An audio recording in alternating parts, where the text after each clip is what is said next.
नमस्कार। एक बार फिर से आप सभी का बहुत बहुत स्वागत है परीक्षा वर्ल्ड के इस यूट्यूब चैनल में। दोस्तों, UP triple S C PET 2023 के लिए लगातार हम क्लास आपको प्रोवाइड करवा रहे हैं। इसी क्रम में आज से हम पढ़ना स्टार्ट करेंगे। सामान्य जागरूकता के जो भी इम्पॉर्टेंट टॉपिक दिए गए हैं आपके सिलेबस में, उनको आज से हम पढ़ना स्टार्ट करेंगे। टोटल 10 नंबर के प्रश्न जो है आपके जनरल अवेयरनेस यानी कि सामान्य जागरूकता से पूछे जाएंगे। तो जो भी टॉपिक आपके सिलेबस में मेंशन है सामान्य जागरूकता का, उनको आज से हम एक एक करके पढ़ना स्टार्ट करेंगे। अगर आपने अच्छे से सामान्य जागरूकता को पढ़ लिया तो आपका टोटल 10 नंबर कहीं नहीं जाने वाला है। तो इसी की हम आज से कंप्लीट तैयारी करने वाले हैं। आज हम सबसे पहले पढ़ने वाले हैं विश्व संगठन और उनके मुख्यालय को। यह टॉपिक आपके सिलेबस में मेंशन है। तो आइए वीडियो को स्टार्ट करते हैं। आइए थोड़ा सा एक नज़र सामान्य जागरूकता के सिलेबस पर भी डाल लेते हैं। तो यहाँ पे आप देख पा रहे हैं ये आपका सिलेबस है। क्या क्या पूछा जाएगा आपका जनरल अवेयरनेस में 10 नंबर के प्रश्न आपसे पूछे जाएंगे, याद रखिएगा आप। तो इसको इग्नोर नहीं करना है एकदम से। तो भारत के पड़ोसी देश हो गया, देश, राजधानी, मुद्रा, भारत के राज्य और केंद्र शासित प्रदेश से प्रश्न आपके पूछे जाएंगे। इसके बाद भारतीय संसद, राज्यसभा, लोकसभा, विधानसभा, विधान परिषद से प्रश्न आपके पूछे जाएंगे। राष्ट्रीय एवं अंतर्राष्ट्रीय दिवस से प्रश्न आपके पूछे जाएंगे। विश्व संगठन एवं उनके मुख्यालय, जिनको आज हम पढ़ने वाले हैं, इससे प्रश्न आपसे पूछे जाएंगे। भारतीय पर्यटन स्थल से प्रश्न पूछे जाएंगे। भारतीय कला और संस्कृति से पूछे जाएंगे। विश्व के और भारत के खेल के बारे में आपसे प्रश्न पूछे जाएंगे। इसके बाद भारतीय अनुसंधान संगठन को आपको पढ़ना है। विश्व की जितनी भी इम्पोर्टेंट पुस्तकें हैं और उनके लेखक कौन है उनको आपको पढ़ना है। इसके अलावा पुरस्कार और विजेताओं से प्रश्न आपके एग्जाम में पूछे जाएंगे। तो ये आपका सामान्य जागरूकता का टॉपिक है और सिलेबस है। यहाँ से 10 नंबर के प्रश्न आपके पीईटी की परीक्षा में पूछे जाएंगे। तो इसी की कंप्लीट तैयारी यहाँ से हम करने वाले हैं। बाकी आपका ज्योग्राफी की क्लास चलाई जा रही है, हिस्ट्री क्लास भी चलाई जा रही है, तो उसको भी आप देखते रहिएगा। तो चलिए वीडियो को स्टार्ट करते हैं। तो सबसे पहले हम देखेंगे यूनिसेफ को। तो यूनिसेफ की स्थापना जो है 1946 में हुई थी, इसको आप देख लीजिएगा। और इसका हेडक्वार्टर कहाँ पर है, तो न्यूयॉर्क में इसका हेडक्वार्टर है। और इसके वर्तमान प्रमुख कौन है, तो कैथरीन रसेल इसकी जो है वर्तमान में प्रमुख हैं। इसके अलावा यूनिसेफ का फुल फॉर्म भी आपसे पूछा जा सकता है। तो देख लीजिए यहाँ पे, संयुक्त राष्ट्र बाल कोष इसको हम बोलते हैं। इसका पूरा नाम होता है क्या, संयुक्त राष्ट्र बाल कोष। उसके अलावा WHO यानी कि वर्ल्ड हेल्थ ऑर्गेनाइजेशन, जिसको हिंदी में हम बोलते हैं विश्व स्वास्थ्य संगठन, इसका मुख्यालय आपको मिलेगा जिनेवा में। 1948 में इसकी स्थापना हुई थी। और इसके वर्तमान में प्रमुख कौन है, तो टेड्रोस अधानोम घेब्रेयेसस, ये जो है आपके वर्तमान में प्रमुख हैं विश्व स्वास्थ्य संगठन के। तो इनके बारे में भी आपको याद रखना है। आपके सिलेबस में बस मुख्यालय मेंशन है, तो मुख्यालय भी देख लीजिए। इसके अलावा इसकी स्थापना और प्रमुख को भी मैं आपको बताते चल रहा हूँ। अगर अब बाय द वे कुछ प्रमुख के बारे में पूछ लिया जाए इन संगठनों के, तो आप आसानी से इसका जवाब दे सकते हैं। इसी कारण से मैंने सभी चीज़ों को एक ही जगह पर सम्मिलित किया हुआ है। यूनेस्को के बारे में ये बात कर लेते हैं। यूनेस्को का सबसे पहले पूरा नाम जान लीजिए आप, संयुक्त राष्ट्र शैक्षिक, वैज्ञानिक एवं सांस्कृतिक संगठन इसका पूरा नाम होता है। इसका मुख्यालय आपको मिलेगा पेरिस में। स्थापना 1945 में हुई थी। और इसके प्रमुख वर्तमान में कौन है, तो आंद्रे अजोले जो हैं यूनेस्को के वर्तमान में प्रमुख हैं। इसके बाद WMO, विश्व मौसम विज्ञान संगठन, इसका मुख्यालय आपको मिलेगा जिनेवा में। जिनेवा कहाँ का शहर है, स्विट्जरलैंड का यह शहर है जिनेवा, जहाँ पे आपको मुख्यालय मिलेगा विश्व मौसम विज्ञान संगठन का। इसकी स्थापना जो है 1950 में हुई थी। इसके बारे में भी आप याद रखिएगा। WMO, विश्व मौसम विज्ञान संगठन, इसकी स्थापना 1950 में हुई थी। इसको आपको याद रखना है। और UNHCR, इसका पूरा नाम क्या होता है, संयुक्त राष्ट्र शरणार्थी उच्चायोग। तो इसका मुख्यालय भी आपको स्विट्जरलैंड की जिनेवा में मिलेगा। इसकी भी स्थापना 1950 में हुई थी। और इसके वर्तमान में प्रमुख कौन है, तो फिलिपो ग्रांडी जो है इसके वर्तमान में प्रमुख हैं। तो इसके बारे में आप याद रखिएगा। नाटो का भी चर्चा में था पिछले 2 साल से। तो इसका मुख्यालय कहाँ पर है, ब्रुसेल्स, बेल्जियम में इसका मुख्यालय है। और इसकी स्थापना जो है 1949 में हुई थी। तो इसके बारे में भी आप याद रखिएगा। और इसका पूरा नाम क्या होता है नाटो का, तो नॉर्थ अटलांटिक ट्रीटी ऑर्गेनाइजेशन जो है इसका पूरा नाम होता है। तो ये फैक्ट भी आप याद रख सकते हैं। इसके बाद अगला संगठन है आपका रेड क्रॉस, काफ़ी महत्वपूर्ण है। इसका भी मुख्यालय आपको मिलेगा स्विट्जरलैंड के जिनेवा शहर में। जो रेड क्रॉस है इसका भी मुख्यालय आपको स्विट्जरलैंड के जिनेवा शहर में मिलेगा। और इसकी स्थापना जो है 1863 में की गई थी। यहाँ पे 60 नहीं, 1863 में जो इसकी स्थापना की गई थी। और इसके फाउंडर कौन है? तो हेनरी डुनेंट इसके फाउंडर हैं। इसकी स्थापना जो है हेनरी डुनेंट के द्वारा की गई थी, तो इसके बारे में आप याद रखिएगा।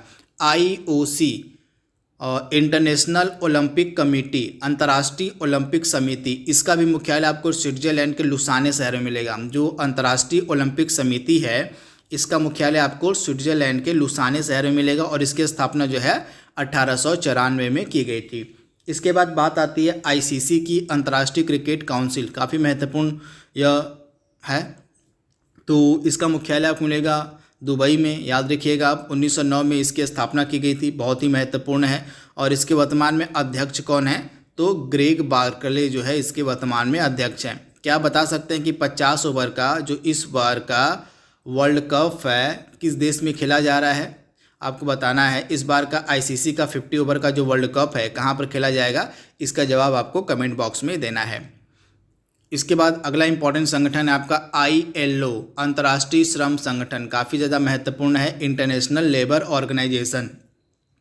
इसका भी मुख्यालय आपको कहाँ पर मिलेगा? तो स्विट्जरलैंड के जिनेवा शहर में मिलेगा। 1919 में इसकी स्थापना की गई थी और इसके महानिदेशक वर्तमान में हैं गिलबर्ट हॉन्गबोट, ये टोगो देश के हैं। इसके वर्तमान में ये महानिदेशक हैं, तो आप याद रखिएगा, इंपॉर्टेंट है। इंटरपोल, और इसका मुख्यालय आपको मिलेगा फ्रांस के लियोन शहर में और इसकी भी स्थापना 1923 में की गई थी। फ्रांस के लियोन शहर में आपको मिलेगा इंटरपोल का मुख्यालय। तो ये फैक्ट आप याद रखिएगा, बहुत ही ज़्यादा महत्वपूर्ण है। इसके बाद अगला क्या है? विश्व बैंक, वर्ल्ड बैंक, यहाँ पे हम बात कर रहे हैं। वॉशिंगटन DC में इसका हेडक्वार्टर है। एक चीज़ आप याद रखिएगा, एक आपका है IMF, इंटरनेशनल मॉनेटरी फंड, और एक आपका हो गया वर्ल्ड बैंक। इन दोनों का ही मुख्यालय आपको मिलेगा अमेरिका के वॉशिंगटन DC में। तो ये चीज़ आप याद रखिएगा, इंपॉर्टेंट है। और इसकी स्थापना 1944 में की गई थी। विश्व बैंक की स्थापना कब की गई थी? तो 1944 में। इसके वर्तमान में अध्यक्ष कौन है? प्रेसिडेंट कौन है? तो अजय पाल सिंह बंगा जो हैं इसके वर्तमान में अध्यक्ष हैं। और इसके वर्तमान में मुख्य अर्थशास्त्री कौन है? तो वर्ल्ड बैंक के वर्तमान में मुख्य अर्थशास्त्री हैं इंदरमीत गिल। तो ये फैक्ट आपको याद रखना है वर्ल्ड बैंक के बारे में। वर्ल्ड बैंक और इंटरनेशनल मॉनेटरी फंड, इन दोनों का मुख्यालय ही आपको मिलेगा वॉशिंगटन DC में। इसके बाद अगला क्या है? अरब लीग, इंपॉर्टेंट है। अरब लीग का मुख्यालय आपको मिलेगा मिस्र के काहिरा में। आप याद रखिएगा, मिस्र के काहिरा में अरब लीग का मुख्यालय है। इसकी स्थापना जो है 1945 में की गई थी। इसके बाद अंतर्राष्ट्रीय मुद्रा कोष, जिसके बारे में मैंने आपको बताया है, वॉशिंगटन DC में इसका हेडक्वार्टर है। 1944 में जो है इसकी स्थापना की गई थी। Very very important. United Nations, संयुक्त राष्ट्र संघ की यहाँ पे हम बात कर रहे हैं। इसके महानिदेशक हैं एंटोनियो गुटेरेस, जो कि पुर्तगाल देश के रहने वाले हैं। और इसका हेडक्वार्टर आपको मिलेगा न्यूयॉर्क शहर में और इसकी स्थापना जो है 24 अक्टूबर 1945 को की गई थी। और FAO, Food and Agriculture Organization, जिसको हिंदी में हम बोलते हैं खाद्य एवं कृषि संगठन, मुख्यालय इसका रोम में है और इसकी स्थापना जो है 1945 में की गई थी। इसके बारे में भी आपको याद रखना है, इंपॉर्टेंट है। और कुछ इंपॉर्टेंट संगठन जो हैं इनको भी देख लेते हैं। तो अंतर्राष्ट्रीय न्यायालय, इंपॉर्टेंट है, एग्जाम में से प्रश्न बनते हैं। तो अंतर्राष्ट्रीय न्यायालय का मुख्यालय आपको मिलेगा नीदरलैंड के द हेग शहर में। कहाँ पर?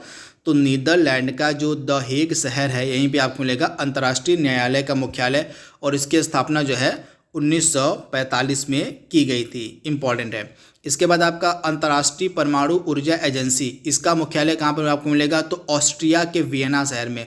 ऑस्ट्रिया का जो वियना शहर है यहीं पर आपको मिलेगा अंतर्राष्ट्रीय परमाणु ऊर्जा एजेंसी का हेडक्वार्टर। और इसकी स्थापना कहाँ पर कब की गई थी? तो 1957 में इसकी स्थापना की गई थी। इम्पॉर्टेंट।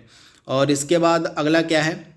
इसके बाद आपका है एमनेस्टी इंटरनेशनल, इसका मुख्यालय आपको मिलेगा लंदन में। इसके बारे में आप याद रखिएगा, लंदन में एमनेस्टी इंटरनेशनल का मुख्यालय है और इसकी स्थापना जो है 1961 में की गई थी। इसके बाद आपका अफ्रीकी एकता संगठन, तो इसका हेडक्वार्टर कहाँ पर है? अफ्रीकी एकता संगठन का तो इथियोपिया के आदिस अबाबा शहर में और इसकी स्थापना जो है 1963 में की गई थी। विश्व वन्यजीव संरक्षण कोष, इसका मुख्यालय कहाँ पर है? तो इसका मुख्यालय स्विट्जरलैंड के ग्लैंड शहर में है और इसकी स्थापना 1961 में की गई थी।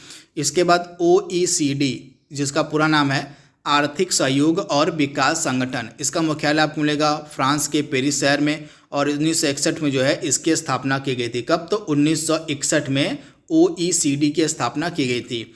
इसके बाद ओपेक, पेट्रोलियम उत्पादक देशों का जो संगठन ओपेक है, इसका मुख्यालय आपको मिलेगा कहाँ पर? तो वियना शहर में और 1960 में इसकी स्थापना की गई थी ओपेक की। लास्ट में आपका है WTO, वर्ल्ड ट्रेड ऑर्गेनाइजेशन, विश्व व्यापार संगठन, इसका भी मुख्यालय आपको मिलेगा स्विट्जरलैंड के जिनेवा शहर में। 1995 में इसकी स्थापना की गई थी। तो इसके बारे में आप याद रखिएगा। इसके वर्तमान में प्रमुख शायद बदल गए हैं, यहाँ पे आप एक बार चेक कर लीजिएगा। आप कमेंट बॉक्स में बताइएगा हमें कि वर्तमान में WTO के प्रमुख कौन है, आपको कमेंट बॉक्स में इसके बारे में बताना है।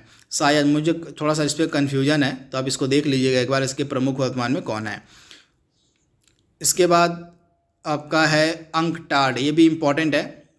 संयुक्त राष्ट्र व्यापार एवं विकास सम्मेलन इसको बोलते हैं हम। इसका मुख्यालय आपको मिलेगा स्विट्जरलैंड के जिनेवा शहर में और 1964 में इसकी स्थापना की गई थी।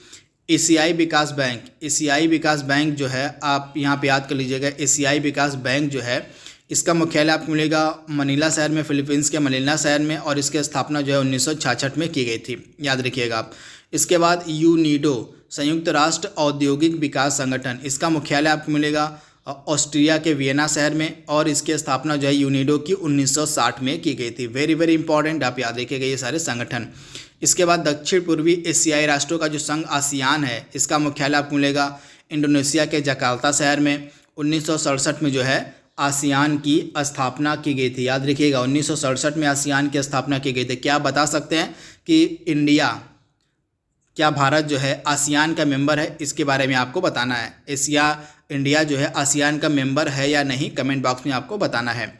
UNFPA, जिसको हम बोलते हैं यूनाइटेड नेशन पॉपुलेशन फंड, यानी कि संयुक्त राष्ट्र जनसंख्या कोष, जिसका मुख्यालय आपको मिलेगा न्यूयॉर्क में और इसकी स्थापना 1969 में की गई थी। इसके बाद विश्व आर्थिक मंच, वर्ल्ड इकोनॉमिक फोरम की यहाँ पे बात हो रही है, तो इसका भी हेडक्वार्टर आपको मिलेगा स्विट्जरलैंड के जिनेवा शहर में। 1971 में इसकी स्थापना की गई थी और इसके संस्थापक कौन थे? तो क्लॉस एम श्वाब के द्वारा जो है इसकी स्थापना की गई थी वर्ल्ड इकोनॉमिक फोरम की। तो इसके बारे में आपको याद रखना है। सार्क की बात हम यहाँ पे कर रहे हैं। मुख्यालय आपको मिलेगा नेपाल के काठमांडू शहर में। 1985 में इसकी स्थापना की गई थी। यूनाइटेड नेशन इन्वायरमेंट प्रोग्राम, संयुक्त राष्ट्र पर्यावरण कार्यक्रम की यहाँ पे हम बात करें, मुख्यालय आपको मिलेगा केन्या के नैरोबी शहर में। 1972 में इसकी स्थापना की गई थी। तो ये फैक्ट आप याद रखिएगा, 1972 में इसकी स्थापना की गई थी। इसके बाद एशिया प्रशांत आर्थिक सहयोग, एपेक की यहाँ पे बात हो रही है, तो सिंगापुर में इसका हेडक्वार्टर है और इसकी स्थापना जो है 1989 में की गई थी। तो इसके बारे में भी आप याद रखिएगा। एशिया प्रशांत आर्थिक सहयोग, इसका हेडक्वार्टर कहाँ पर आपको मिलेगा? तो सिंगापुर में इसका हेडक्वार्टर आपको देखने को मिल जाएगा।